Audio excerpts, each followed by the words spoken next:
Al-Fatihah. Auzubillahi minasyaitonir rajim. Bismillahirrahmanirrahim. Alhamdulillahi rabbil alamin. Ar-Rahim mahdika wa iyyaka na'budu wa iyyaka nasta'in. Ihdinas siratal mustaqim. Siratal ladzina an'amta 'alaihim ghairil maghdubi 'alaihim waladdallin. Amin. Nahmadullaha alladzi 'allama bil qalam. 'Allamal insana ma lam ya'lam. Nusalli wa nusallimu ala man unzila ilaihil Qur'an Muhammadin sallallahu alaihi wasallam wa ala alihi wa ahli baitihil kiram. Rabbi shrah li sadri wa yassir li amri wahlul 'uqdatam min lisani yafqahu qawli, amma ba'd. Bapak Ibu jamaah salat subuh yang dirahmati oleh Allah Subhanahu wa taala, sebagaimana biasanya sebelum lebih lanjut lagi, mari kita sama-sama berniat atau memperbaharui niat kita untuk duduk i'tikaf dalam masjid ini. Bismillahirrahmanirrahim. Nawaitu an a'takifa fi hadzal masjid sunnatan lillahi ta'ala. Di dalam hati masing-masing, sengaja saya niat i'tikaf dalam masjid ini sunnah karena Allah Ta'ala.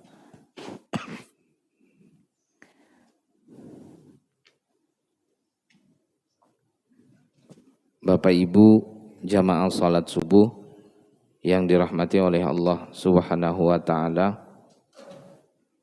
Alhamdulillah, pada subuh kali ini 12 Syawal ya. 13 ya. 13 Syawal kita kembali seperti biasanya selepas daripada sholat subuh, kemudian niat beriktikaf, juga niat menuntut ilmu tentunya, kembali melanjutkan taklim atau kajian kita. Dan alhamdulillah mungkin kita sudah bisa atau kembali dari liburan kita atau mungkin dari perjalanan-perjalanan kita yang oleh Imam Ibnu Rajab itu disebut kalkari ba'dal far, orang yang bulan Ramadan melakukan ibadahnya banyak lalu terhenti sejenak dikarenakan Idul Fitri. Mungkin ada yang pulang kampung, ada yang berlibur dan lain sebagainya, lalu kembali lagi aktivitas seperti sebelumnya. Maka kata beliau seperti orang yang sempat keluar dari medan perang lalu kembali lagi ke medan perang tersebut. Kalkar di ba'dal far, seperti orang yang lari dari medan perang lalu kembali lagi ikut berperang kembali. Makanya kita sangat bersyukur sekali bahwa Allah karuniakan kesempatan lagi kayak biasa. Mudah-mudahan selalu doa kita, kebaikan-kebaikan ini sampai akhir hayat, sampai kita meninggal dunia bisa melakukan ketaatan dan kebaikan terus menerus. Amin, amin ya rabbal alamin.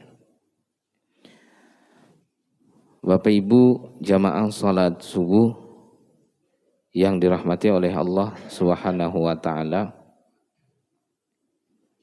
Jadi di media sosial itu sempat banyak beredar bahwa selesai dari Ramadan itu bukan saling memaafkan bahasanya. Di tempat kita kan mohon maaf lahir batin, ya, selalu seperti itu. Sementara banyak yang menyatakan bukan begitu atau dianggap keliru, yang selepas Ramadan itu saling meminta maaf begitu. Nah, apakah hal tersebut dianggap benarkah anggapan menyatakan kekeliruan itu? Ternyata tidak. Bahwa kita inilah yakin kita selama atau semasa bulan Ramadan banyak sudah ibadah yang kita jalani, lalu banyak dosa-dosa kita yang Allah ampuni. Artinya urusan kita dengan Allah, yakin saja itu Allah ampuni kesalahan-kesalahan kita. Ternyata kan syarat agar bisa selamat itu bukan hanya tidak ada dosa kepada Allah, tapi juga tidak ada sangkutan atau kaitan terhadap sesama manusia. Maka kenapa orang-orang kita kemudian setelah Ramadan itu lalu ada, termasuk di kita lah, ada halal bihalal. Ya tujuannya untuk memastikan tidak ada juga dosa di antara kita atau kesalahan-kesalahan itu. Kan gini, halal bihalal itu kalau bahasa Arab atau secara gramatika Arab dia dianggap bahasanya kurang pas. Kalau ungkapan bahasa Arab atau orang Arab menggunakannya bukan begitu bahasanya. Tapi karena ini digunakan, dipraktekkan di Indonesia, kita dulu pernah baca bab ghosab. Ghosab itu kan haram hukumnya. Jadi halal bihalal di sini ya adalah kebalikan tentang dari haram itu. Maksudnya gini, mungkin sebelum Idul Fitri kemarin atau setahun terakhir ini, mungkin di antara kita ada yang pernah makai sandal kita. Ya kan, hukumnya haram kan? Hukumnya haram itu yang memakai sandal orang lain tanpa izin, permisi, tanpa sepengetahuan pemilik sandalnya. Kan haram kemarin. Lalu begitu Idul Fitri atau kegiatan halal bihalal itu, dia bawa seolah-olah dia ingin bilang yang kemarin pakai sandal saya, ini saya bawa kehalalannya, enggak Bapak. Nah begitu juga yang lain, yang mungkin ada ucapannya menyinggung, ada atau perilakunya yang itu semuanya haram, gitu nah. Lalu setelah ketemu di bulan Syawal atau Idul Fitri atau momen-momen setelahnya itu, lalu dari rumah dia bawa yang kemarin-kemarin gak apa-apa, saya halalkan sudah, gitu. Maka muncullah saya bawa halal, bapak ibu bawa halal, ketemu di satu tempat momen kegiatan lalu halal bihalal.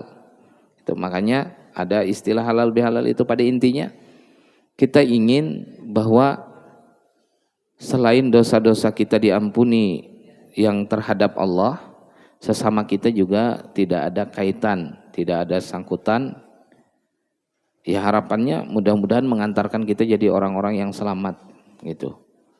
Tenang kehidupan dunianya, selamat kehidupan akhiratnya.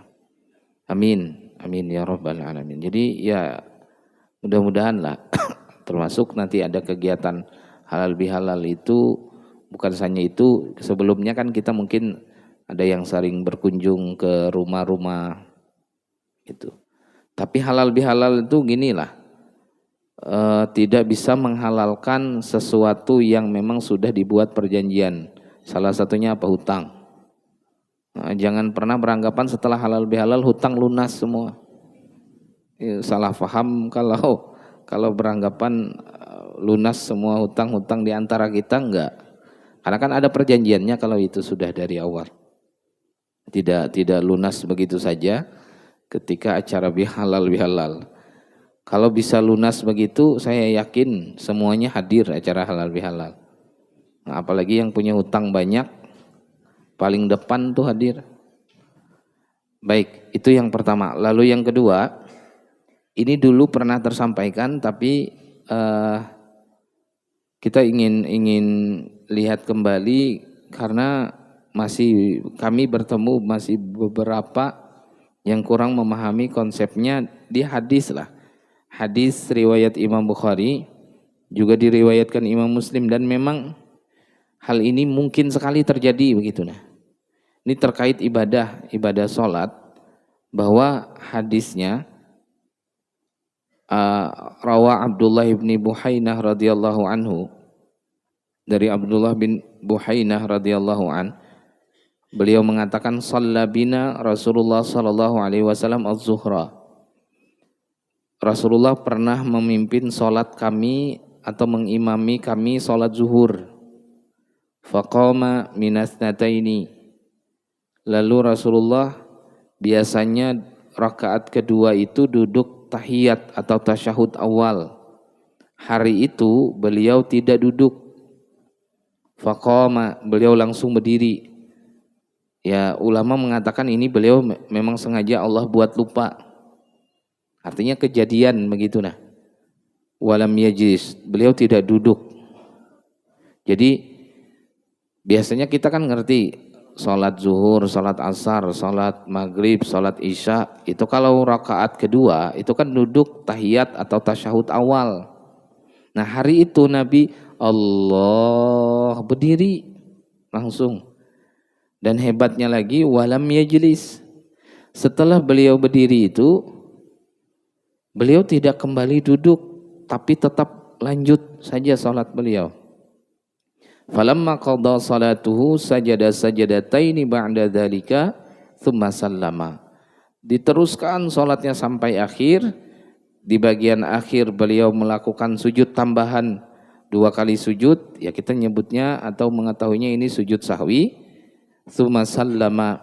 Setelah itu baru beliau salam dan tidak mengulangi daripada sholat beliau. Nah, ini jelas besok-besok kalau kita mengalami kondisi itu, sudah nggak apa-apa.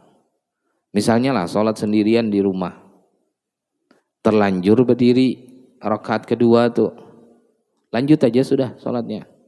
Teruskan sholatnya, kalau bisa sujud sahwi terakhir nanti. Kalau tidak sujud sahwi juga tidak mengapa, sholatnya sudah beres, tetap sah gitu. Tapi tidak tasyahud awal, ya tidak masalah. Ya memang seperti itu tuntunannya. Nah, sekarang sikap yang harus diambil kalau ini dilakukan oleh imam. Ya kan kalau kita sholat sendiri mungkin selesai lah. Anggaplah di rumah misalkan sholat asar atau sholatnya sendirian. Entah kenapa lupa kita tasyahud atau tahiyat awal tuh, harusnya duduk. Ini enggak, lanjur berdiri sudah. Allahu Akbar, begitu berdiri langsung ingat, ini harusnya duduk ini, gitu. Ternyata sebagaimana tuntunan Nabi, walam yajlis, beliau enggak usah balik duduk, jangan balik duduk, terus aja. Lanjutkan aja sholatnya sudah. Nanti terakhir atau di setelah tasyahud akhir sebelum salam tambah 2 kali sujud yang disebut dengan sujud sahwi. Nah, sekarang kalau berjamaah, karena ketika berjamaah maka sikap makmum itu harus jelas juga. Allahu Akbar, imamnya berdiri. Ini kan makmum di belakang jelas-jelas ingat, ini kenapa berdiri imamnya? Harusnya duduk gitu kan. Nah, lalu apa yang dilakukan makmum? Yang pertama, memang makmum langsung bertasbih. Yang laki-laki lah, kalau perempuan kan sama perempuan nanti dengan bertepuk tangan atau memukul punggung tangannya. Maksudnya memberitahu. Jadi begitu imamnya harusnya duduk tahiyat awal atau tasyahud awal, imamnya berdiri, maka tugas makmum yang pertama adalah mengucapkan subhanallah itu. Siapa yang mengucapkan subhanallah? yang di belakang imam, yang sejajar dengan imam, cukup beliau saja atau orang itu saja, tidak perlu yang lain. Di tempat kita kan kadang-kadang imamnya lupa itu, yang mengucapkan subhanallah semasjidan, bahkan yang di belakang-belakang sana ikut juga. Iya, kenapa beliau yang di belakang, di depan belum memberitahu? Ternyata yang di belakang sarik lawas memang sudah dengan imam. Dendam rupanya sudah, makanya duluan mengucap subhanallah. Jadi yang di belakang dulu biar fokus. Imamnya kan berdiri imam nih, Allahu Akbar. Oh ini harusnya duduk nih, duduk tasyahud awal. Kenapa beliau berdiri? Lalu diingatkan oleh si makmum, subhanallah. Setelah diucapkan subhanallah, maka tunggu reaksi imamnya. Kan imamnya otomatis akan coba mengingat, ini salahnya apa? Atau ada kekeliruan kelihatannya yang dilakukan oleh saya, kata imam tuh. Pikiran imamnya begitu. Begitu imamnya sudah ingat atau beliau mengerti bahwa oh ini harusnya duduk. Nah sekarang tergantung imam lagi setelah itu. Habis diucapkan subhanallah, lalu imamnya ingat bahwa harusnya duduk tasyahud awal. Harusnya duduk kan, tapi imamnya berdiri tadi. Nah apabila imamnya habis diingatkan itu dari berdiri, beliau balik kembali duduk, maka tugas makmum, ini kita lah sebagai makmum nanti bila melihat atau mengalami yang begitu, di dalam hati langsung niat memisahkan diri dari imam. Namanya mufarakah. Kenapa? Karena imamnya itu batal sholatnya. Bisa dipahami? Nih anggaplah sholat zuhur, harusnya imam tuh duduk tasyahud awal. Sekalinya langsung berdiri, Allahu Akbar. Langsung kata makmum di belakang, subhanallah. Imamnya begitu diucapkan subhanallah, langsung mengingat, oh saya ini harusnya duduk tadi, tapi ini terlanjur berdiri. Lalu dari berdiri ini kembali duduk. Maka dianggap dalam fikih sholat si imam itu batal. Kalau sholat imam yang begitu batal, maka tugas kita sebagai makmum jangan lagi mengikuti imam itu. Bila mengikuti tetap, kan imamnya batal. Dianggap batal sudah. Kita tetap mengikuti imam yang batal, maka secara otomatis makmum pun sholatnya pasti batal. Makanya tugas si makmum, begitu imamnya melihat kita merasakan imamnya ini balik duduk, maka pada saat itu tugas si makmum dalam hati langsung tidak lagi mengikut imam. Memisahkan diri, kenapa? Karena imamnya batal. Bisa dipahami? Saya enggak apa-apa, saya pokoknya ikut imam, imam aja tanggung jawab. Enggak bisa. Imam tidak bisa tanggung jawab pada saat itu karena dia rusak sudah sholatnya. Mau tidak mau kita harus menyelamatkan sholat kita sendiri bahasanya. Ya caranya dengan niat memisahkan diri dari imam itu. Sekarang yang kedua, imamnya faham. Imamnya faham, subhanallah kata makmum. Ingat imam nih, wah ini harusnya duduk sebetulnya tadi, cuman sudah terlanjur berdiri. Tapi saya nggak bisa balik lagi, saya harus tetap lanjut. Tetap imamnya berdiri aja, artinya tetap melanjutkan sholat beliau. Nah maka kalau seperti itu berarti kita anggap imam ini faham, mengerti. Karena kalau dia balik justru batal sholatnya. Maka tugas kita sebagai makmum setelah itu adalah tidak perlu lagi membaca tasyahud awal. Bacaan tasyahudnya nggak usah lagi dibaca. Langsung ikut juga berdiri, ikuti imam yang tadi sudah berdiri tersebut. Tinggal nunggu terakhir imamnya sujud sahwi atau tidak. Bila imamnya sujud sahwi kita ikut, bila imamnya tidak sujud sahwi juga kita tidak perlu sujud sahwi. Nah, jangan begitu terakhir imamnya tidak sujud sahwi lalu dalam hati kita, tidak apa-apa saya aja mewakili imam. Kita yang sujud sahwi, maka batal pula sholat kita. Nah, kalau itu memang benar kita ngikut imam aja kalau masalah sujud sahwinya. Bisa dipahami? Berarti apa, hari itu memang tidak ada tasyahud awal atau saat itu tidak tasyahud awal seluruh jamaah. Karena imamnya kan tidak baca tasyahud awal. Nah, lalu muncul tadi pertanyaan, kenapa imam ini dianggap batal padahal baru berdiri kembali duduk? Ya, jawabannya karena walau kana wajibaini la fa'alahuma wa tadarakahuma, sebagaimana yang Rasulullah lakukan tadi, walam yajlis, beliau tidak balik. Kenapa? Seandainya duduk itu wajib, tentu saja Rasulullah akan kembali balik duduk. Sementara duduk itu difahami tidaklah wajib. Duduk tasyahud awal itu nah. Makanya Rasulullah tidak kembali balik duduk.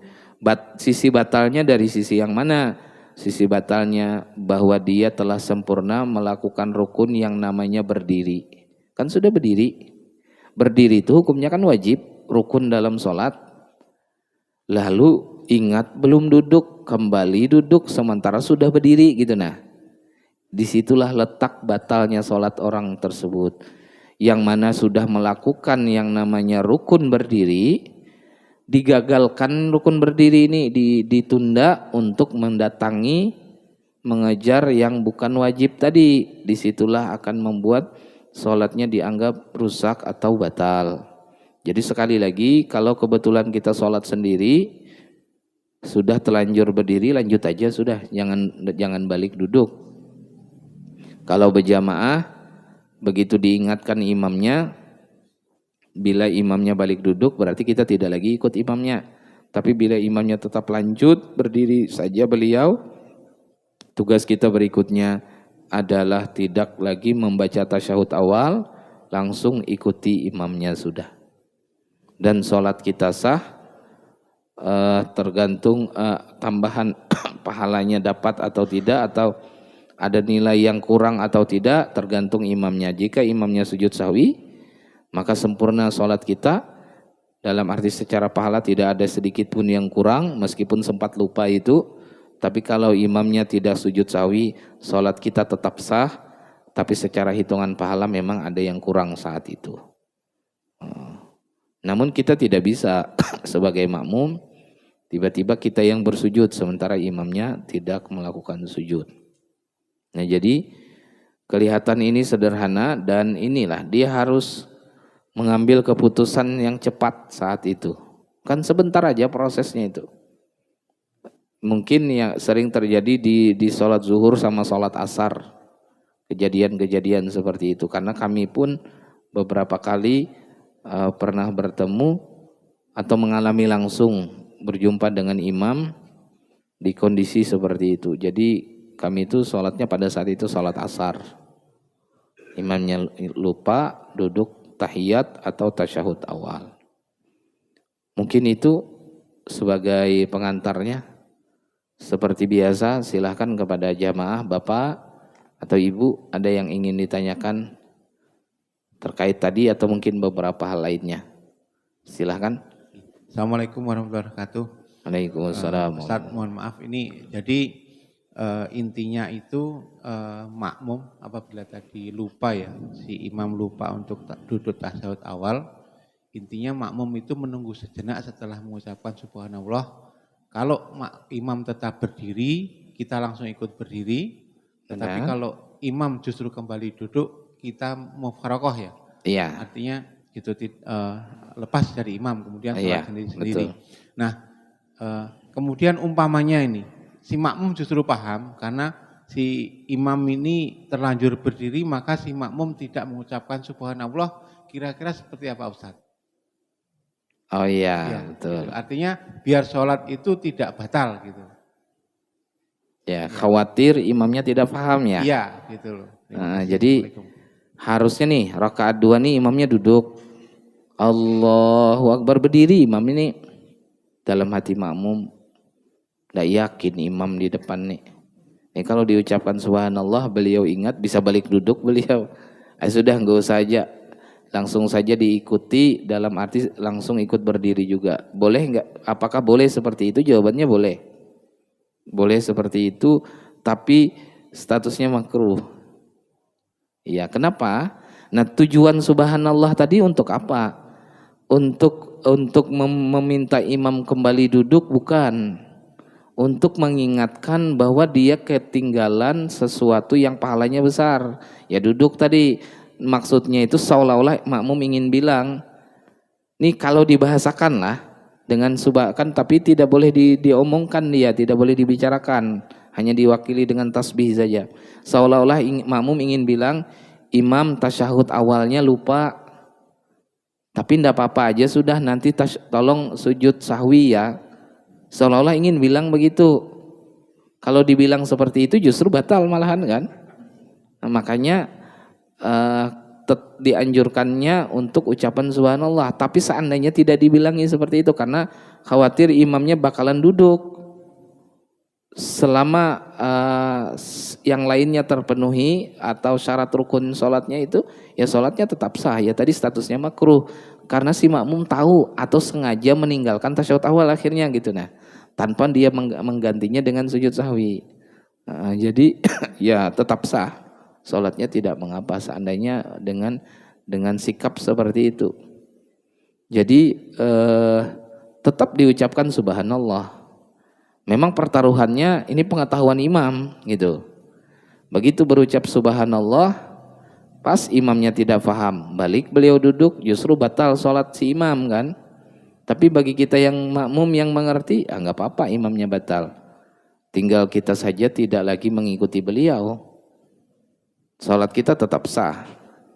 Berapapun hitungan nilai kebaikan pahalanya, ya Allah lebih paham, lebih mengerti. Jadi sekali lagi bolehkah tanpa diucapkan subhanallah? Jawabannya boleh. Tapi tuntunannya justru memang diucapkan. Tetap diucapkan subhanallah tersebut. Ada lagi yang lain? Silahkan. Ibu-ibu. Seperti biasa tanya jawabnya ini bebas saja Bu ya. Tidak mesti pembahasan kita tadi. Oh Inggi, boleh? Silakan. Assalamualaikum warahmatullahi wabarakatuh. Waalaikumsalam. Ini saat kemarin kan aktivitas mudik ya, jadi mungkin saya ingin menanyakan dari sisi keutamaan saat ketika kita mudik kan rombongan itu. Nah, dalam rombongan ini dalam proses sholat ini ada yang memilih jamaah, ada yang tidak.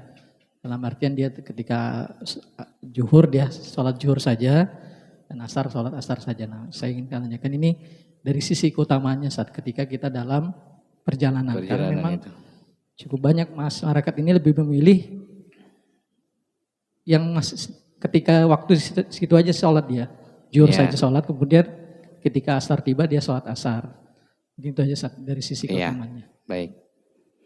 Pertama, ini mudah-mudahan inilah justru sekalian sebelum sampai ke pertanyaan itu, saya juga menyaksikan orang kita ini kalau hari-hari biasa beginilah, artinya bagus, semangat ke masjid, berjamaah, itu satu.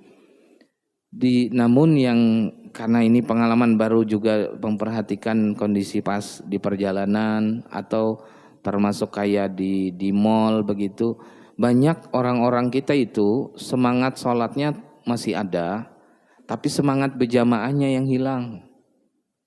Banyak yang masuk masjid, musalla, orang azan sudah atau masuk waktu sholat, jadi begitu masuk dia langsung Allahu Akbar sholat sendiri. Yang lain juga begitu. Dan sungguh disayangkan maksudnya lah. Makanya kalau di fikih sendiri ya dikategorikan makruh, melewatkan jamaah dan sementara bisa berjamaah gitu nah. Banyak yang seperti itu. Jadi dia tidak terlalu peduli dengan orang-orang sekelilingnya. Jadi intinya dia sholat gitu nah. Ya di satu sisi tetap baik, tidak ada masalah sebetulnya. Bagus sekali orang ini masih ingat dengan waktu-waktu sholatnya. Tapi kan banyak tuh berhenti di satu masjid di perjalanan. Padahal mereka ini rombongan 2-3 orang, tapi begitu masuk ya masing-masing satu. Atau yang begitu dia memang sendiri datang berhenti di satu masjid, dia tidak melihat kiri kanannya. Jadi masuk masjid, sholat aja langsung. Nah ini diingatkan ke kita semua, khususnya yang hadir pada subuh kali ini, bukan begitu caranya. Maksudnya tuntunannya tidak tepat sikap itu gitu. Harusnya gini, kayak kita ke mall misalkan, begitu waktu sholat tiba, kita ingin sholat, lalu kita ke musolanya. Kalau ada orang di sana atau orang lain yang juga sama-sama sholat di waktu yang bersamaan itu, ayo berjamaah dengan orang tersebut gitu. Apalagi dari awal kita 2 orang, 3 orang, kita berjamaah sudah. Ini kan saya beberapa kali sempat niat ingin berjamaah. Jadi wudu, waktu di tempat wudu tuh lihat ada orang lain wudu. Dalam hati saya berarti saya bisa berjamaah dengan orang ini nanti. Kebetulan saya duluan. Jadi begitu saya masuk, orang tuh masih di tempat wudu. Sudah saya tunggulah. Nunggu beliau. Nah, rencana saya begitu beliau masuk nanti saya ajak untuk sholat. Supaya berjamaah nih, ada teman berjamaah. Sekalinya begitu beliau masuk tidak jauh dari pintu, Allahu Akbar, langsung sholat. Saya sudah nunggu-nunggu beliau tadi. Nah ini kan tadi yang saya bilang tidak peduli terhadap orang di sekelilingnya. Sementara bukan begitu tuntunannya gitu. Nah makanya ya minimal kita yang hari-hari kan ke masjid sini atau di masjid yang lain di musola.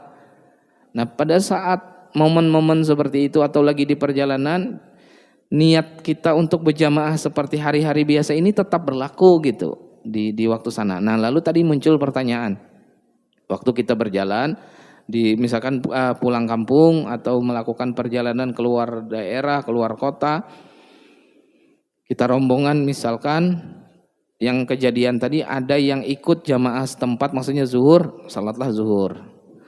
Ada yang memilih zuhur sekalian asar, dijamak berarti. Kalau ditanya mana yang lebih afdal, jawabannya adalah yang dijamak dan dikasar langsung bahkan. Berhenti sholat zuhur, selain sholat zuhur lanjut langsung dengan asar juga, dan sekaligus jumlah rakaatnya dikurangi. Awalnya 4 jadi 2 saja, yang disebut dengan kasar. Ini lebih afdal dibandingkan zuhur, berhenti sholat zuhur, nanti giliran asar sholat lagi asar. Meskipun waktunya ada misalkan, tetap yang lebih afdal itu dijamak. Zuhur sekalian aja dengan asar juga sudah, langsung jumlah rakaatnya yang awalnya 4 dikurangi jadi 2 saja, disebut dengan kasar. Itu lebih afdal. Kenapa? Karena satu, memastikan bahwa kita memang punya ilmunya terkait itu. Yang kedua, selain punya ilmu, dia mengamalkan ilmunya. Karena kan jamak kasar itu kan saat itu saja, tidak mungkin waktu-waktu sebegini kita jamak kasar atau hari-hari biasa di rumah. Kapan ilmu itu teramalkan kalau tidak dalam kondisi sedang di perjalanan? Makanya itu yang kemudian membuat lebih afdal, dan sebetulnya ini lebih memudahkan kita, ya kan? Kalau kita sudah waktu anggaplah jam 12:30 sudah zuhur sama asar sekalian di situ, dan jumlah rakaatnya dikurangi jadi 2 aja, zuhurnya 2, asarnya 2 saja, disebut dengan kasar. Nanti begitu giliran jam 3 atau 3:30 itu kita tidak perlu repot-repot lagi harus sholat asar lagi, karena kan sudah tadi. Maka kita bisa punya waktu lebih banyak gitu lah. Artinya lebih memudahkan sebetulnya. Tapi ya boleh, nah itu dia. Kalau memilih zuhur 12:30 sholat zuhur kayak biasa, nanti tunggu jam 3 lewat baru sholat asar lagi, ya silahkan, bisa saja kalau memang mau seperti itu. Kan ada orang yang zuhur, asar, pokoknya kayak biasa meskipun orang ini sedang di jalan.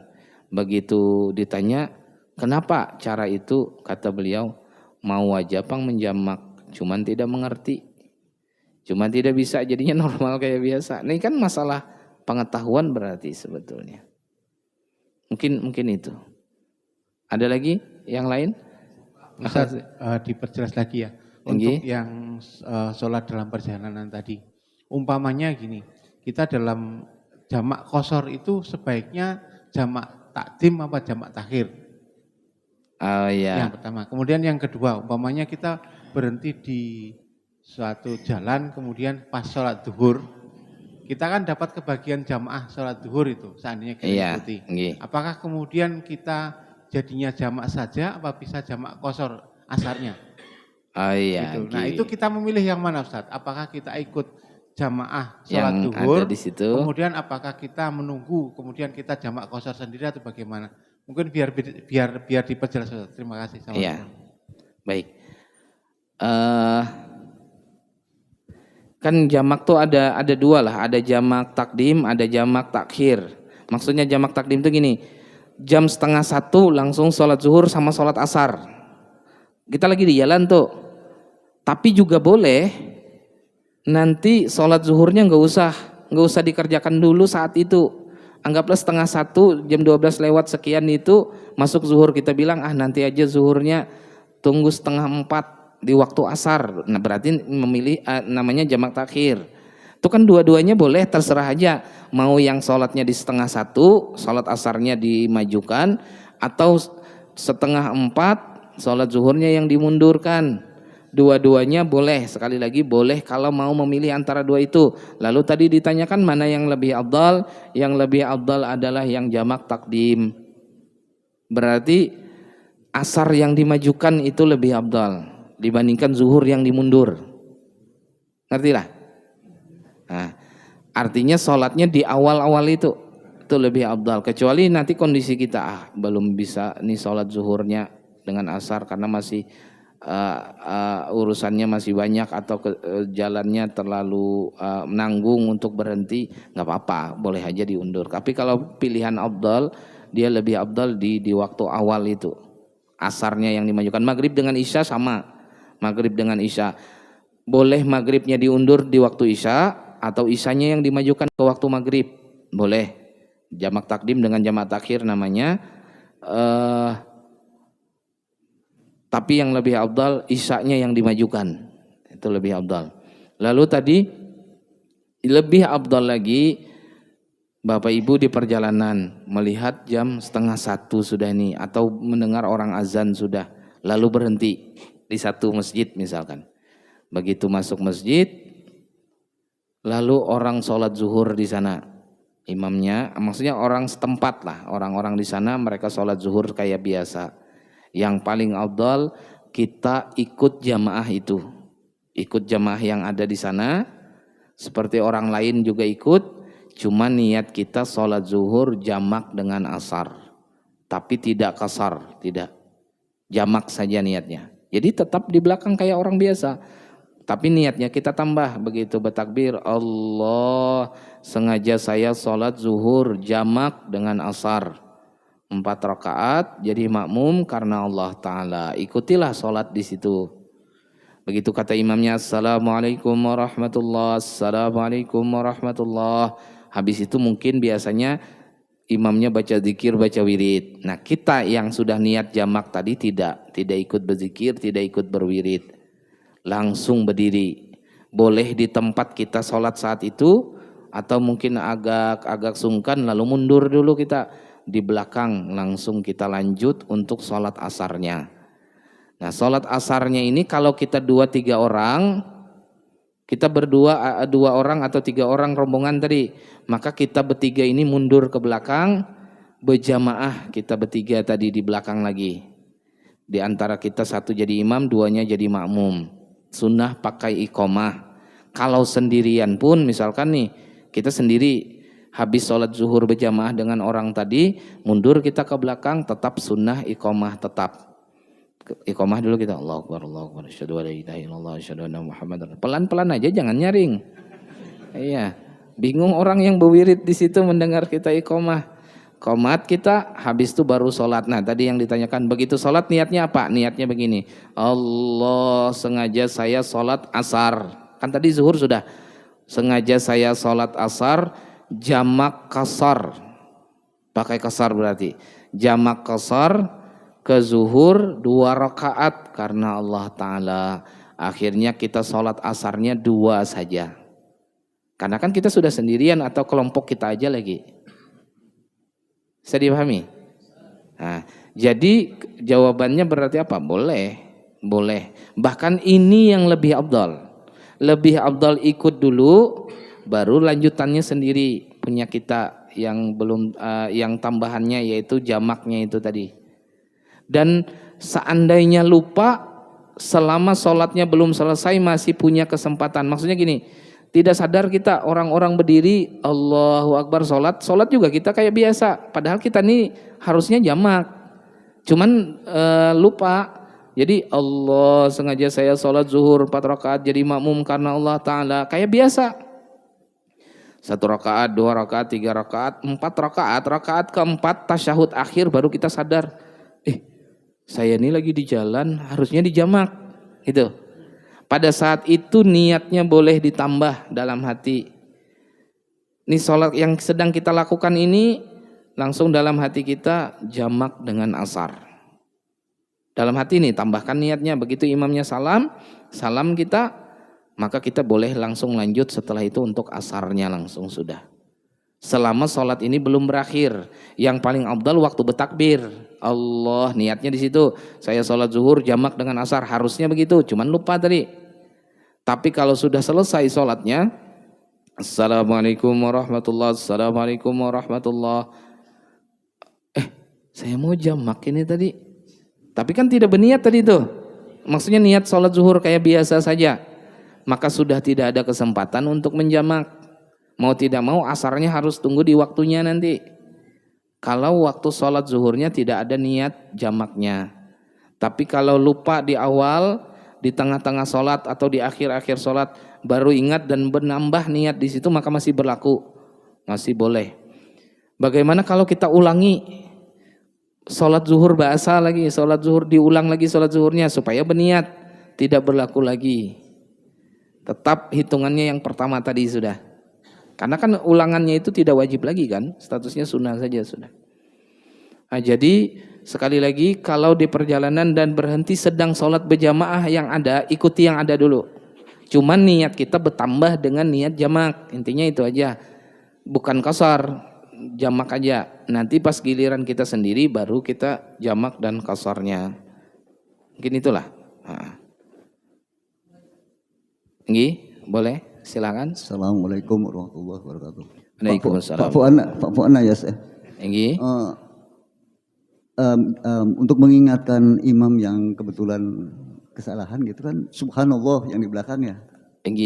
Nah, suatu kali saya pernah ikut sholat, saya di saf ketiga belakang imam, saf ketiga. Terus yang si imamnya tuh suratnya panjang gitu. Rakaat pertama sudah selesai, begitu langsung rakaat kedua dia tidak baca Fatihah, langsung membacakan surat yang panjang itu. Nah, sambungan yang iya. Yang di belakang imam nih, subhanallah, tapi kayak ragu-ragu pelan, subhanallah, karena dia juga bingung gitu. Jadi akhirnya saya yang di saf 3 tuh, alhamdulillahirabbil alamin. Saya teriak agak keras gitu. Maksudnya untuk nah jadi cara mengingat cara gitu, boleh nggak Pak? Nah, si imam tuh begitu saya dengar saya alhamdulillahirabbil alamin karena Fatihahnya keliwat. Nah, langsung dia alhamdulillah lagi terus dilanjutkan. Nah, setelah selesai baru sahwi. Nah, itu mengingatkan imam secara begitu bagaimana? Belum pernah ada, saya juga baru alami sekali itu. Terima kasih. Assalamualaikum. Iya. Waalaikumsalam warahmatullahi wabarakatuh. Memang kan ada imam-imam kita tuh kadang baca ayat-ayat surah-surah yang agak panjang. Terkadang imam tuh kan fokus. Misalnya dia baca surah Al-Baqarah. Baca surah Al-Baqarah, rakaat pertama dia baca. Karena pikirannya fokus di surah Al-Baqarah, beberapa ayat mungkin lalu ruku, i'tidal, sujud, rakaat pertama maksudnya. Rakaat pertama. Rakaat kedua karena pikirannya fokus sambungan ayat tadi, begitu naik Allahu Akbar, dia langsung baca surah itu. Harusnya kan Al-Fatihah dulu, baru surah yang tadi. Misalkan dia mau lanjut, imamnya nih. Nah, misalnya kejadian sebagaimana yang beliau tanyakan, lalu makmum nih mengingatkan imam bahwa belum baca Fatihah dengan ucapan subhanallah atau dibacakan Fatihahnya. Ya kan tadi itu diucapkan alhamdulillahirabbil alaminnya. Jawabannya memang bisa dua. ketika mengingatkan membaca surah itu atau membaca ayat-ayat Quran. Kalau gerakan kan memang hanya subhanallah yang bisa terucap tasbih itu. Tapi kalau ayat Quran boleh begini memang, tidak mesti harus subhanallah. Begitu imamnya rakaat kedua langsung membaca surah, lalu makmum di belakang apa? Kata makmum di belakang, alhamdulillahirabbil alamin. Maksudnya baca Al-Fatihah yang ayatnya alhamdulillahirabbil alamin itu. Bolehkah begitu? Jawabannya iya. Tapi bolehkah dengan cara subhanallah? Juga boleh. Kalau ditanya mana yang lebih afdal langsung membaca alhamdulillahirabbil alamin. Karena kalau subhanallah masih ada peluang kemungkinan imamnya masih bingung yang salahnya di mana. Subhanallah kata makmum. Betul aja ayat saya ini kata imam. Karena imam lupanya bukan ingatan beliau sudah baca Fatihah. Makanya kan lebih afdal pasti kalau alhamdulillahirabbil alamin, maka pasti imam akan langsung faham. Oh ini Fatihah berarti saya belum terbaca. Tapi kalau subhanallah, imam berpikir, apa salahnya ini? Sudah betul aja ayat yang dibaca betul. Subhanallah yang kedua, yang ketiga, imam tidak akan bisa mengingat. Misalnya nih, khawatirnya imam bertanya, salah apa saya ini? Nah ini bahaya kalau imam sampai begitu. Lalu kata makmum, langsung disahuti kata makmum, Fatihah belum. Nah sama itu. Jadi imamnya tadi batal, makmum yang menjawab ini batal. Yang tidak batal apa? Selain dari mereka berdua, yang di samping jangan ngomong begitu batal. Sama 3 berarti batal. Yang lain berarti apa? 3 orang aja yang batal lah. Yang hanya sang saat itu batal, yang lainnya masih belum batal. Lalu kata yang lain, untung kami tidak ikut bicara. Batal semasjidan sudah kalau begitu. Seandainya kejadian begitulah. Nah jadi bahwa untuk ketika ayat Quran atau surah-surah itu memang tidak mesti dengan subhanallah, bisa saja dengan ayatnya. Niatnya kan baca Quran. Niat si makmum menegur itu. Tadi baca Al-Fatihah niatnya. Alhamdulillahirabbil alamin diucapkan.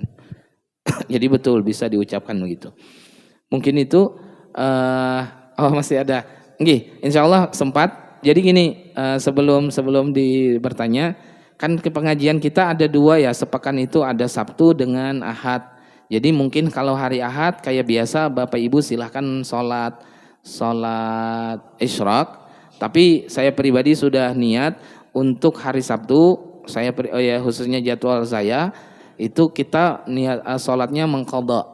Jadi saya mengupayakan mewakili mengusahakan Bapak Ibu yang mungkin ada pernah tertinggal sholat, kita kerjakan sama-sama, kita qadha. Jadi kalau khusus hari Sabtu, artinya kalau hari Ahad tetap sholat Isyraq, kan sholat Isyraqnya tetap bisa didapat setiap pekan itu, mengqadhanya juga terlaksana. Jadi untuk hari Sabtu kita nih sholatnya mengqadha saja nanti berjamaah. Adapun yang nanti setelahnya mau lanjut sholat duha ya silahkan. Seperti itu. Silakan Bapak. Assalamualaikum warahmatullahi wabarakatuh. Waalaikumsalam warahmatullahi wabarakatuh. Masih soal jamak Pak Ustadz. Nggih. Jadi kalau kita dalam perjalanan katakan waktu sholat duhur kita ikut makmum di masjid setempat, tapi kita masbuk tinggal 1 rakaat. Itu bagaimana niat jamaah kita itu?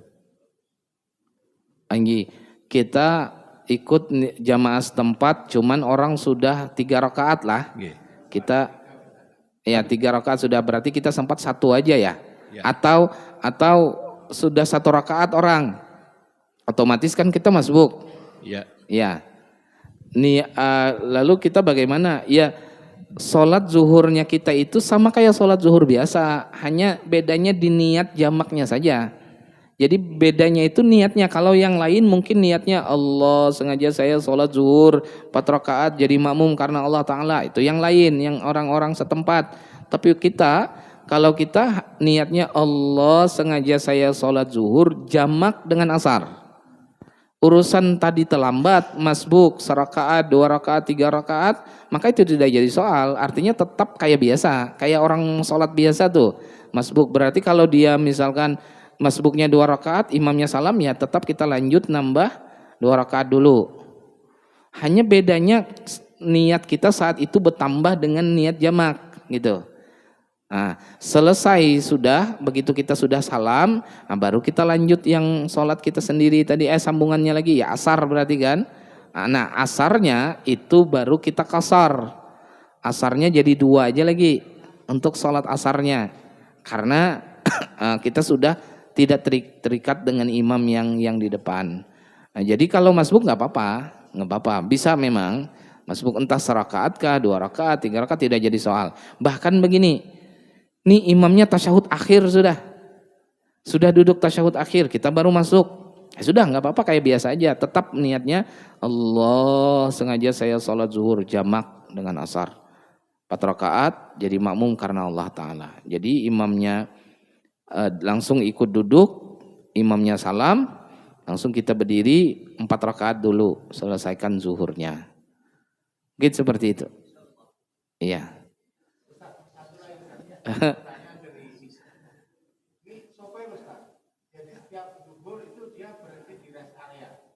Iya.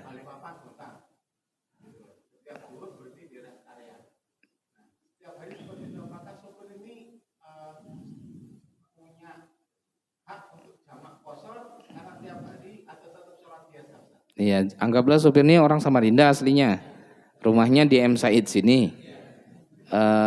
Cuman pekerjaannya adalah sopir yang dia bolak-balik Samarinda Bontang atau Balikpapan, Samarinda Balikpapan saja. Jadi setiap sampai di rest area itu hitungan waktunya biasanya kena waktu sholat, entah zuhur entah asar. Lalu dia apakah bisa menjamak mengkasar? Itu tiap hari begitu kan? Tiap hari jawabannya bisa. Boleh, nggak apa-apa.